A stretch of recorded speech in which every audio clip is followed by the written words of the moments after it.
Ada kecenderungan yang mengkhawatirkan di tubuh gereja dalam mencermati keadaan bangsa saat ini. Ketika negeri ini dirundung krisis moral dan politik, sebagian besar gereja maupun konten kreator Kristen hanya memilih menyerukan doa agar Indonesia damai. Seruan doa memang mulia, tetapi doa tanpa keberanian bersuara hanyalah bentuk penghindaran. Yakobus dengan tegas menulis, iman tanpa perbuatan adalah mati, Yakobus 2 ayat 17.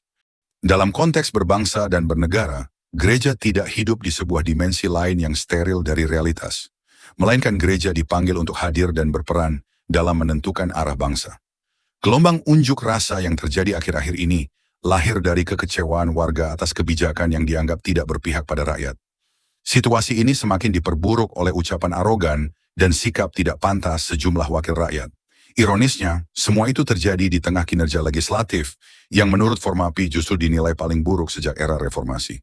Fenomena ini semestinya tidak diabaikan gereja, melainkan disikapi dengan serius lebih dari sekadar seruan doa. Alkitab menunjukkan bahwa suara kenabian selalu muncul ketika kekuasaan menyeleweng. Nabi Yesaya menegur para penguasa yang membuat kebijakan timpang, Yesaya 10 ayat 1-2. Nabi Amos mengecam bangsa yang hidup mewah di atas penderitaan rakyat kecil, Amos 6 ayat 4-6. Yohanes menegur Herodes karena moralitasnya, Lukas 3 ayat 19-20. Bahkan Yesus juga menegur keras para pemimpin agama yang hanya sibuk dengan ritual lahiriah, tetapi menelantarkan keadilan dan belas kasih. Matius 23 ayat 23. Semua contoh di atas harusnya menjadi teladan bagi gereja saat ini untuk tidak bungkam, melainkan harus berani bersuara. Peran aktif gereja justru sangat diperlukan di saat seperti ini, bukan sekadar bersembunyi di balik seruan doa tanpa tindakan nyata. Tapi, ini bukan berarti ajakan untuk gereja harus turun ke jalan, tetapi ini reminder bagi gereja untuk berani menyatakan sikap, memberi masukan dan menegur pemerintah, dan mendampingi umat yang kritis demi kebaikan bangsa. Amsal 31 ayat 8-9 menegaskan, bukalah mulutmu untuk orang yang bisu, belalah hak semua orang yang lemah.